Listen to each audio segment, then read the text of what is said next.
The NBA three-pointer, an art form in today's game. More teams are taking to making three-pointers than ever before, and for good reason. The three-point shot has become the most efficient shot in basketball, and with no signs of the league slowing down the long ball launches, the question becomes, is the three-point shot becoming too useful, and what can we even do about it? Introducing the Steph Curry rule. Hey, what's up guys? Make sure to hit that sub button real quick so you can continue to watch both NBA and NFL topics and takes. Got the best of both worlds over here. In today's game, it seems like everyone can shoot threes, no matter what the position. Over the past 8 years, every season the NBA has increased the average number of three-point attempts per game. Last season alone, the NBA made more three-pointers in one single season than the entire 80s combined. And over the past 2 seasons, over 1/3 of all shots came from behind the arc. So how did this happen and how did we get here? Well, with the advances these days in NBA analytics, it has been made very clear to see that the three-point shot has become the most efficient shot in basketball. In simpler terms, the possibility of 3 is better than the possibility of 2. It's as simple as that. With all the fancy NBA analytics and all these crazy numbers, basically, the three-point shot in theory should be shot at 33.3%. So if you hit 1 out of every 3, you will average 1 point per attempt, which is the same as shooting 50% on 2-pointers. Problem is, the NBA as a whole is shooting over 35% from 3, and there are quite a few players every year shooting over 40%. These shooting percentages makes the three-pointer a quote-unquote smarter shot these days, and teams are catching on. The percentage of shots from the three-point line are getting ridiculous. I mean, we got the Houston Rockets over here shooting over 50% of their total shots from the three-point line this past season. The three-point shot has become the best shot to take for scoring, and with more and more players becoming reliable three-point shooters, the NBA will not stop shooting them. There is no end game in sight. So, I know what you're thinking. Why do we need change? Now, I'm not saying we need to stop all the threes or get rid of three-pointers completely or anything crazy like that. The three ball can never be gotten rid of. It's a staple in today's game. But it's become so popular around the league, why not make it harder, more interesting, and more entertaining? I'm just saying, let's make three-point shooting more competitive, truly making shooters more valuable and not as common. How do we do this? Let's move back the NBA three-point line. Enter the Steph Curry rule. Steph Curry rule? Well, if you have heard of a man by the name of George Mikan, then you probably know that the NBA basically changed the rules because of this man's dominance in the paint. The NBA made the paint wider in 1951 from just 6 feet up to 12, ultimately to try to slow down the dominance down low by primarily this guy. Hence the quote-unquote Mikan rule. And once again, 13 years later in 1964, the paint was widened again to 16 feet because of the infamous Wilt Chamberlain.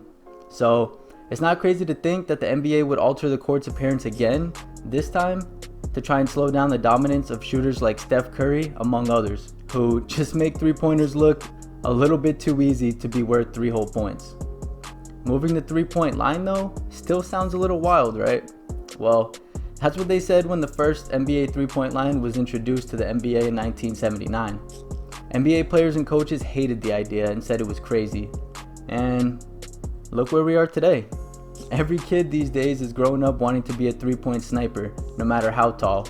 Everyone has that huge guy on their team that thinks he can shoot threes whenever he gets the ball. We all hate that guy, especially when he doesn't hit them, but it's the new wave. NBA players and coaches today will probably hate the idea of moving the three-point line back, but they'll adapt to it, and just like any other no rule and change, they'll get used to it. It's very hard to defend these days in the NBA, so why not make it harder for these high-powered offenses at some point? So, how do we do it? Well, it's pretty obvious and proven that the further back a player shoots from 3, their percentages are going to be lower. If you look at exactly where on the court NBA players shoot around 33.3%, which is where we wanted at, we're looking at around 25 feet. 25 feet is only 1 foot and 3 inches further back than the current line in the NBA. And I think it would make a good enough impact without being too drastic at the same time. This would eliminate some players from shooting so many threes and really show off some of the best shooters' range. This would make the court not wide enough for corner threes, and I understand that, alright? But we basically have two options there.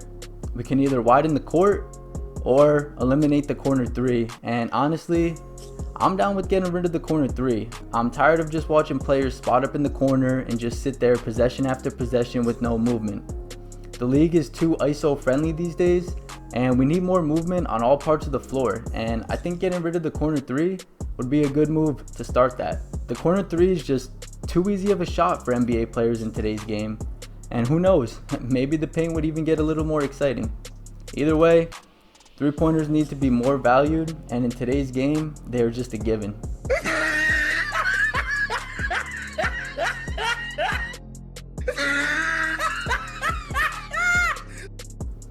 For those concerned about how players' shooting percentages would be altered, hear me out.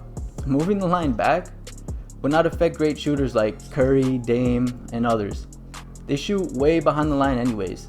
This would just keep teams from abusing the three-point line and ultimately make three-point shooters way more valuable, instead of what it seems like now, that almost every NBA player can shoot a three-pointer. Honestly, a lot of people are going to disagree with these ideas, but looking at some other possible ideas, I just don't see any of them working out. I mean, a 4-point line? This ain't the Harlem Globetrotters or a circus. And you really want to see a dude like James Harden trying to draw a shooting foul on a 4-point play every possession? Another wild idea?